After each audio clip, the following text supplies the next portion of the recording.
Kedukaan, keseksaan dan kematian boleh dicegah jika penyakit kanser dirawat dan diubati dalam peringkat yang awal. Kini lebih 9 juta yang mengidap penyakit kanser ini, sebanyak 5 juta yang terbunuh yang bakal menghadapinya. Penyakit kanser di Malaysia adalah di antara 10 kes yang paling banyak membawa kematian. 27,000 kes baru dilaporkan setiap tahun.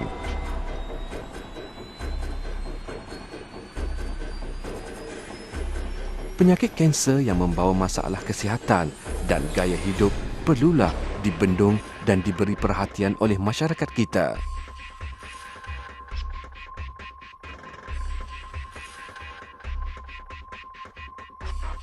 Apakah itu kanser? Penyakit ketumbuhan yang berbahaya di dalam atau di luar badan yang disebabkan oleh pertumbuhan tisu yang tidak normal dan merebak dipanggil tumor.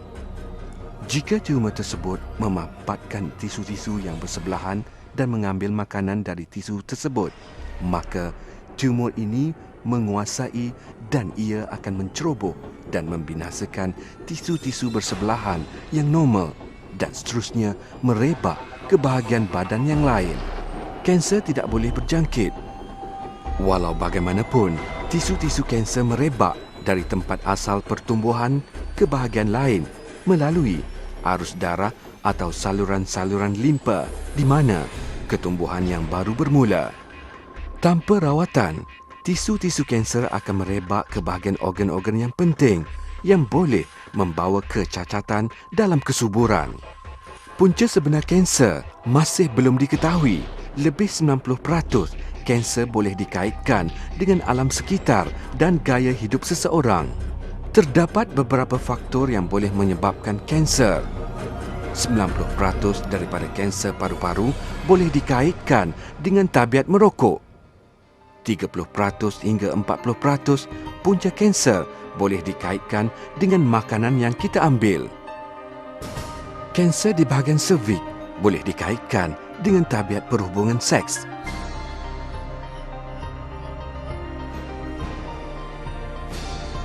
Kanser hati adalah disebabkan oleh hepatitis B dan C dan juga akibat pengambilan alkohol.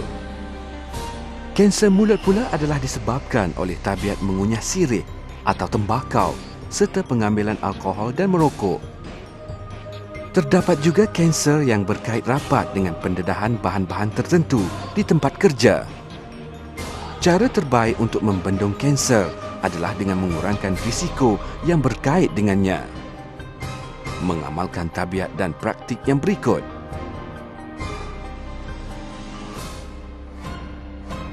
Janganlah merokok dan jauhi daripada asap rokok yang lain. Makan makanan yang sihat dan seimbang termasuk buah-buahan dan sayur-sayuran. Mengelakkan pengambilan alkohol yang berlebihan. Mengelakkan mengunyah sirih atau tembakau. Menjaga kebersihan mulut.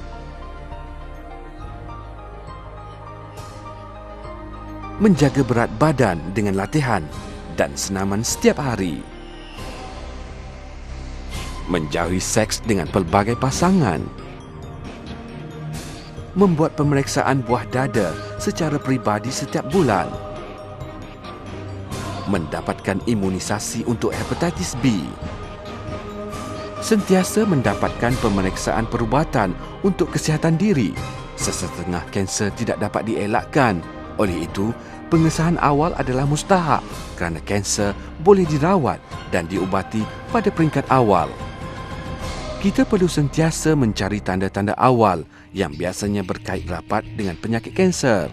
Jika terdapat perubahan di dalam isi perut dan usus. Bengkak di bahagian leher. Pengaliran darah daripada hidung. Hilang pendengaran atau bunyi loceng sering kedengaran di bahagian telinga. Ulcer atau bintik-bintik merah dan putih di bahagian mulut. Tidak bersuara lebih dari 2 minggu. Batuk yang berlebihan sehingga mengeluarkan darah. Sakit yang berterusan rasa tidak selera dan berpeluh di bahagian abdomen, dan khasnya bagi wanita perlulah sentiasa lihat jika lubang peranakan berdarah atau tidak sehinggalah mati haid. Sentiasa melihat jika terdapat benjolan di bahagian buah dada. Jika anda dapat mengesan tanda-tanda awal yang berikut, segera berjumpa dengan doktor. Penyakit kanser tidak mudah dijangkiti, tetapi kita perlulah sentiasa berjaga-jaga dan kita mesti ingat bahawa rawatan awal dapat mengubati penyakit kanser. Berilah peluang kepada diri anda. Lebih baik kita pastikan daripada hanya memori. Untuk wanita, barah payudara adalah pembunuh nombor 1 di Malaysia. Punca sebenar seseorang wanita mengidap kanser payudara belum diketahui. Tetapi, wanita dalam lingkungan umur 20 tahun ke atas sentiasa berada di dalam risiko yang tinggi. Kesemua wanita perlulah membuat pemeriksaan buah dada secara peribadi untuk setiap bulan. Dan lakukanlah pemeriksaan ini setiap pertengahan 7 hingga 10 hari semasa haid. Bagi yang telah mati haid, perlu membuat pemeriksaan pada tarikh akhir setiap bulan. Jika benjolan dapat dikesan, kita mestilah optimistik kerana 9/10 benjolan yang dijumpai di bahagian buah dada adalah bukan kesan kanser.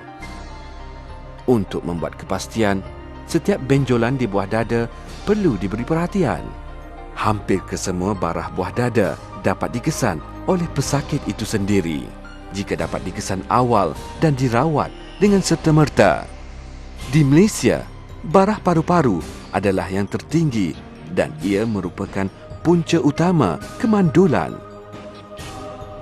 95% daripada pesakit barah paru-paru mati dalam 5 tahun rawatan rapi kerana kebanyakan pesakit menunggu lama dan ada juga yang lambat untuk diselamatkan.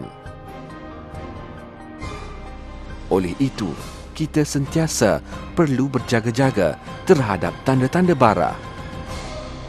Selalu batuk, tidak dapat bernafas dengan betul, hilang berat badan, darah kotor, sakit dada, nada suara tidak betul. Diketahui bahawa 90% daripada barah paru-paru adalah disebabkan oleh tabiat merokok dan juga menghisap tembakau yang mengandungi 4,000 jenis bahan kimia dan 48 daripadanya menyebabkan kanser. Berhentilah merokok sekarang kerana anda bukankan diri anda, tetapi juga orang yang anda kasihi.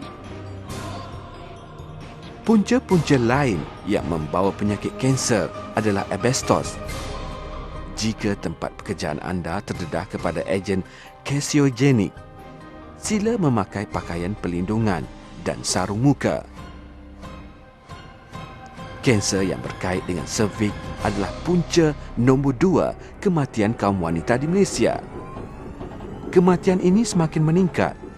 Kesemua wanita yang berumur di antara 20 hingga 65 tahun yang aktif secara seksual adalah dalam kumpulan risiko itu. Kanser pada cervix boleh dikesan dengan mudah dengan menjalani ujian yang tidak sakit, iaitu ujian Pap smear. Ujian yang mudah dan tidak sakit ini boleh didapati di pusat perubatan kerajaan, klinik rancangan keluarga, hospital dan klinik pribadi. Kesemua wanita perlulah menjalani ujian Pap smear setiap 3 tahun. Masa terbaik untuk ujian ini adalah di antara 4 hingga 5 hari selepas konsepsi. Jika pendarahan berlaku di antara konsepsi, sila berjumpa doktor dengan segera. Jika kita selalu membuat ujian, kanser pada cervix dapat dikesan awal dan ia meningkatkan peluang untuk sembuh dan selamat. Nanah di mulut dapat diklasifikasikan sebagai barah mulut. Kanser jenis ini boleh memberi kesan tidak kira seks, bangsa dan kewarganegaraan. Punca utama barah mulut adalah akibat tabiat mengunyah sirih atau tembakau. Punca-punca yang lain adalah disebabkan oleh tabiat merokok dan pengambilan alkohol. Tanda-tanda umum adalah seperti bisul, ketulan ataupun merah dan putih di dalam mulut. Buatlah pemeriksaan sendiri. Periksa di bahagian pipi, lidah, bahagian di bawah lidah dan gusi anda. Jika masih terdapat tanda dalam tempoh 2 minggu, segeralah berjumpa dengan doktor gigi untuk pemeriksaan mulut. Kanser mulut boleh dirawati jika pengesanan awal dapat dibuat. Terdapat juga pelbagai jenis kanser yang boleh mempengaruhi kita. Kita perlulah sentiasa berwaspada untuk tanda-tanda yang awal. Barah usus boleh dikesan jika terdapat perubahan dalam tabiat isi perut dan pendarahan di dalam saluran makanan jika terdapat di perut. Untuk pelbagai jenis kanser, sila pastikan jenis sakit dan rasa tidak selera di bahagian abdomen seperti peluh. Pengesanan awal terhadap penyakit ini adalah sangat mustahak untuk memberi peluang kepada diri anda sendiri. Semua orang perlulah sentiasa mencari tanda-tanda yang awal. Carilah untuk 9 petanda awal penyakit kanser. Pendarahan di bahagian rektal atau sakit usus, benjolan di bahagian leher, terdapat pendarahan yang tidak normal di bahagian hidung atau bunyi loceng, bisul di bahagian mulut ataupun ketulan putih dan merah di bahagian mulut, tidak dapat bercakap lebih dari 2 minggu, sakit yang amat berterusan di bahagian perut, batuk yang berlebihan dan darah dalam air liur. Kaum wanita perlulah melihat di lubang peranakan jika terdapat pendarahan selepas mati haid.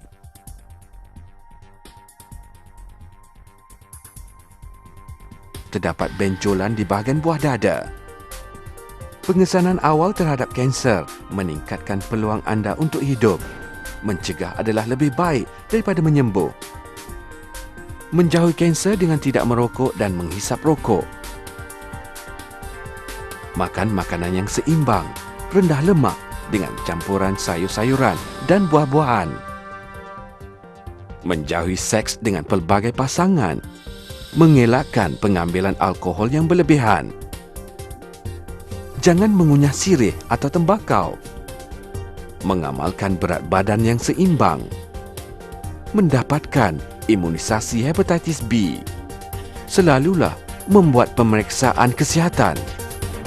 Bagi wanita, buatlah pemeriksaan buah dada sendiri.